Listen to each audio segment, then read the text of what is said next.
Yes. And I want to share, I actually feel nauseated. I want to thank Deputy McGuinness. We didn't think it was appropriate, given the profound nature of the disability and what's happened in the abuse, to give you a round of applause, but you certainly deserve it. And I actually feel nauseated myself, and I was on the Public Accounts Committee following your very good work and the work of the committee and Deputy Deasy, and Deputy Fleming was chairperson at the time. And it is testimony to your creativity and the creativity of the committee that you found a way to get the whistleblowers before the committee, and then we actually heard the whistleblowers as well. And it's something that has never left me. So thank you. The costs of the Farrelly Commission today are just over 5,600,000. To be precise, 5,640,451.97 euro. And we still don't know, one of the primary terms of reference, the result of that, the actual care and the abuse received by Grace.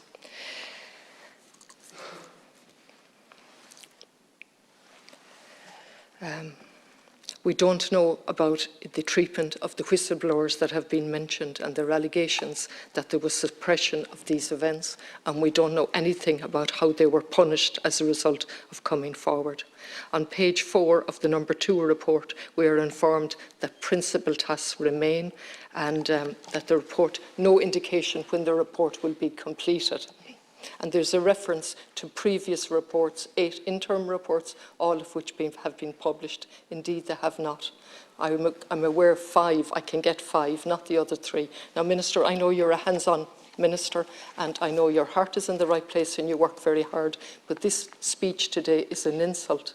It's an insult to the Dáil, and it's an insult to Grace and the 46 other children. At the very least, I would have expected the Senior Minister to be here, given the gravity of the topic, and also that it would have been set out what actually the 2 substantial interim reports, separate from the other 8, are actually saying to date, and given us the reasons why 3 of the other 8 haven't been published, and given us a date for the completion of the Farrelly report, at the very least, setting out the findings to date. And as Deputy McGuinness has done very well, he's given the background to this. And the background is on what we know. Back in 2009, the brave whistleblowers came forward, although well before that concerns were known. And that led to the establishment of the Divine investigation to look at the care and the service problems and the cause of those problems. That then led to resilience, which I might come back to if I get the time.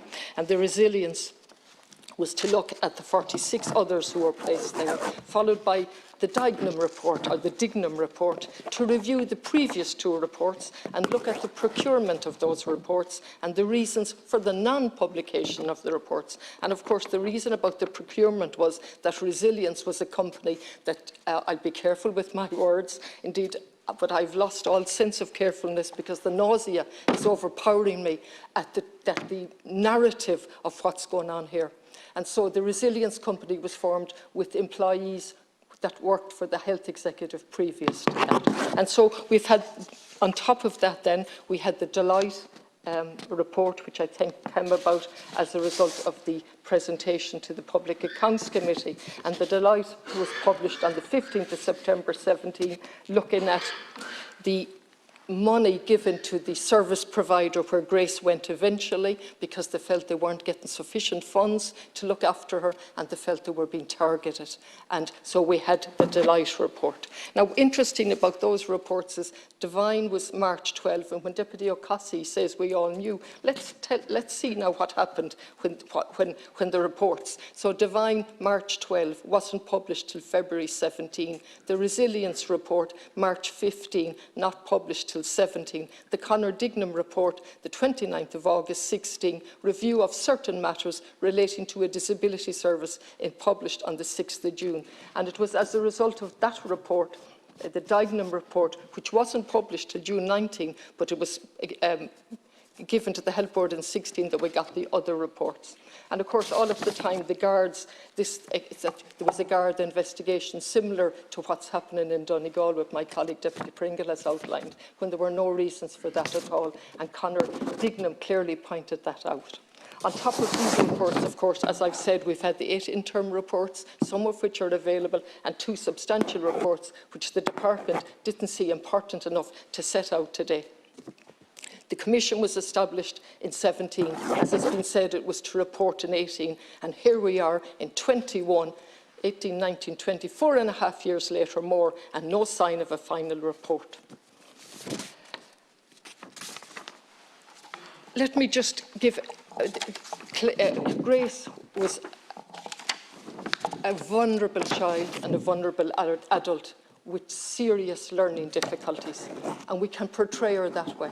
And certainly she was a child and a woman that, as of right, deserved the protection of the state, which the state utterly failed to give. But just let me give the human side of Grace. Grace was born on the 24th of November 1978. Her birthday will be coming up shortly. In preparation for a case conference back on the 27th of January 89, the sister in charge at the Wicklow School, when she was fostered out in Wicklow, to very good foster parents who took a great interest in her despite their own difficulties and the mother's health problems. And the report showed that Grace had started in the Wicklow School on the 14th of February. How ironic is that? On 14th of February 84, and was in senior class. And it provides a picture in time of Grace when she was 11. She is a pretty 11-year-old girl who has long fair hair and pale complexion. Her mobility is good. She loves swimming, and she's very good at sailing. She loves all the playground activities, the climbing frame and the indoor trampoline.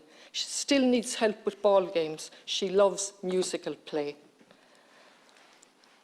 That was the last time that Grace attended school, or shortly after that. After that, there was no schooling and no attendance at services. As psychologists, there are lots of psychologists report. They set out her capabilities as opposed to her, or in addition to her disabilities. They set out her capabilities, and particularly the alternative strategies needed given her absence of language. Never happened, of course. And her absence of language is all the more ironic given the thousands of words that we now have in the various reports that have cost millions, all for the purpose of protecting the system even now. The reports are protecting the system, not exposing the system, not seeking to change the system, but to find ways of protecting the system. And that's even more nauseating that that's still happening.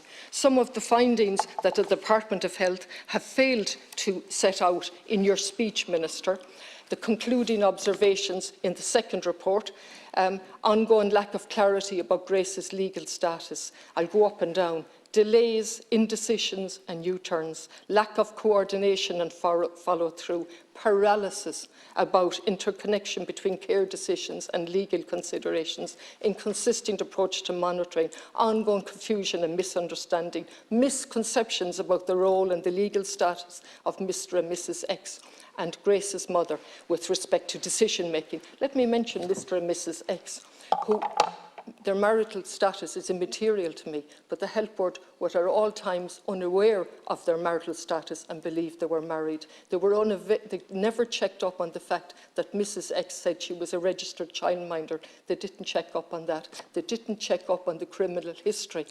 And what's even more astounding, and maybe captures in another pen picture, when Mr. X died in June 20 or 21, which I'll come back to, the Health Board and all of the caring professions were unaware he was dead until the following February. Nobody saw fit to inform them, not least Mrs. X. And I'm making no finding in relation to Mrs. X, I'm simply pointing out. And to add to the confusion, both the first report, the interim reports, number 1 and number 2, have the wrong dates. They talk about Mr. X dying in June 2000, and then they talk about him dying in 2001. But the point being, they were unaware from June till the February. I finish up just with some of the flavours of the comments in relation to the report. Case falling through the cracks and out of sight. it was an outlier post in relation to the disability post, ongoing systematic failure, concern about absences, repeated absences not followed up. The correspondence simply fell into the sand. A flawed approach continued, a further missed opportunity. Grace's case recedes again. No system to stop cases falling through the cracks. A fire brigade service. Grace's case goes into abeyance. Sort of left up in the air. And of course, Mrs. X's comment, over my dead body will Grace leave, and then other missed opportunities, and so it goes on. I'll finish by paying tribute to the whistleblowers, because without the whistleblowers, their courage and their persistence, we'd have no reports. And as you can see from most of the reports, they're to protect the system. And as been outlined by Deputy McGuinness, the whistleblowers have suffered dreadfully, and certainly if we go by that, nobody else is ever going to come forward. So I join in his call to have a full and proper debate in here with the Senior Minister on the 2 substantial interim reports that have been published, and an explanation for why only 5 of the 8 others are available. And thank you for your